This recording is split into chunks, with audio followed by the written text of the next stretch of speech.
All right, next up, I am excited about this one. We have Mr. Michael Myers, who is a vice president at Larkin Development Group, a family business working in the historic hydraulic district, most commonly known as, of course, Larkinville. The Larkin Development Group focuses primarily on the restoration and revitalization of the first industrial neighborhood in Buffalo, New York, founded even before the incorporation of the city of Buffalo. Live, work, play, and a 24/7 mixed-use neighborhood was the goal when they started this project over 20 years ago, and they haven't looked back since. Here's our second one. Let's get loud for Mr. Michael Myers.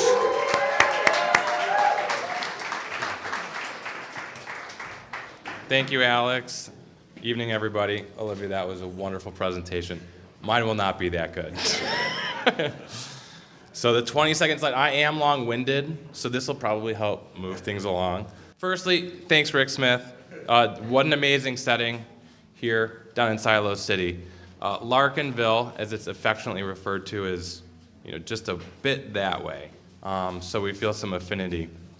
But Larkinville is what we've come to call it.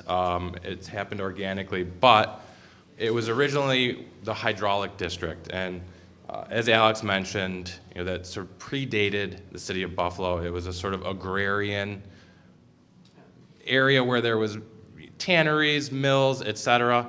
And then it turned into light industry and then sort of, real industry, which really took off. Companies came out of that, one of such, the Larkin Soap Company, hence Larkinville. And so that, early industry, Larkin Company, soap company, grew to be a massive company akin to Amazon. And with it was the largest manufacturing facility, definitely in Western New York, and at the time in the world. But it left behind after the war. It sort of fell to the wayside and has left these amazing buildings behind. So Howard Zemsky started the project over 20 years ago by purchasing what we refer to as the LCO building. Its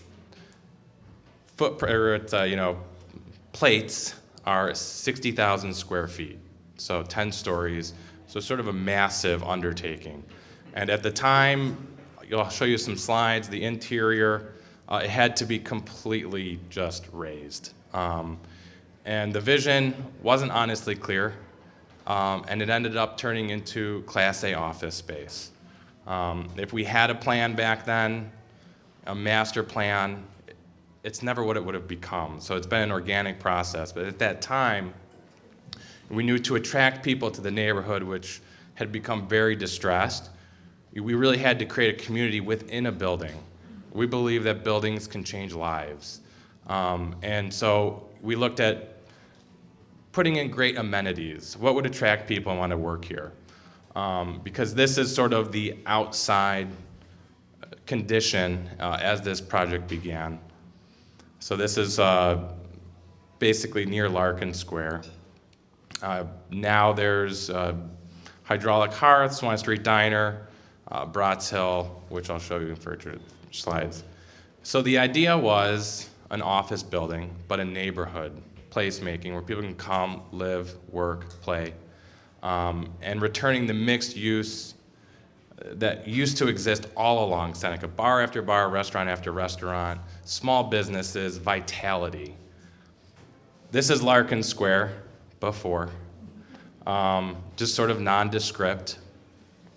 This building in the very front, we opened as a filling station. It was a gas station. After the pandemic, it's been opened back up as Bratz Hill Jamaican restaurant.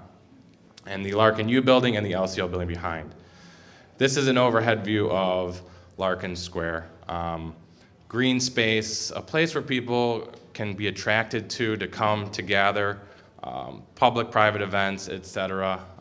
And seen as a sort of green space amenity for office users, but again, public. And here's an example of the filling station, so that sort of cruddy looking white building, restored. Peeled back the facade to find actually a beautiful Art Deco detailed building, which we programmed. The 22nd slide is awkward. So what do we do? In Larkin Square, it's Food Truck Tuesday, which I'm sure a lot of you are familiar with. Live events, concert events, author talks, fitness classes, and if you aren't in the office space or coming into the square, you might know it because of these events that we have. We did have the first public pickleball court. We really are proud of that. Before it was cool, and it's amazing. There's a fire department sort of right in Larkin Square, and you'll see them come with their fire truck and their gear on playing pickleball between calls. They probably don't want you to know that. Just another overhead view, but this is great, just showing the vitality of a hydraulic hearth with its beer garden. There's a couple images or sites here that were future development areas. So we've sort of created this map recently of what we refer to as Larkinville. It's got soft edges, so it kind of moves, but just a number of the different projects. And we're primarily focused along Seneca Street, Larkin Development Group at least, but along the Exchange Corridor as well. So here's just a snapshot of hydraulic hearth. This really was the first, outside of Larkin Square and our office space, this was like the fun place. We really wanted to start the momentum and did that through the restoration of an existing tavern. Next came the Swan Street Diner. It's beautiful porcelain enamel structure with mahogany interior. I actually sanded almost every piece of wood in that diner myself. Thank you. I earned the pancakes.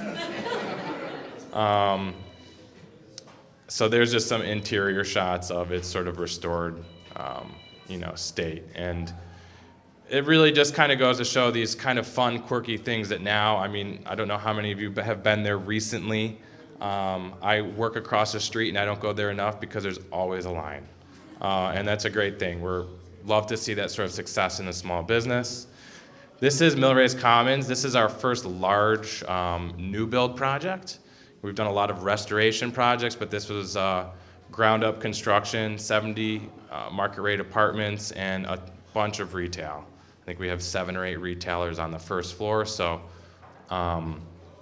in addition to that, we try and preserve the historic fabric wherever we can. We have removed a lot of blight, which does mean demolition, but where appropriate, John Wingfelder actually worked on that middle house up top on the facade treatment just to bring some of those historic details back. This is Paula's Donuts and DA Taste.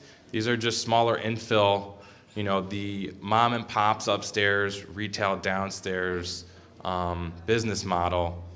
It really worked, and it still works. And that's sort of what we're trying to do, fix up those buildings where we can and add more.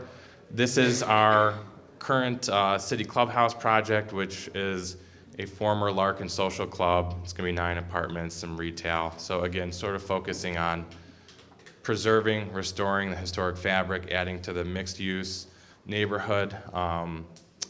And our future is more people, more density, more people to live and work and play. Green space is a part of that, sort of just having that social space. And then continued support of small businesses, retailers, things like that help create that vitality. Here's a quick video.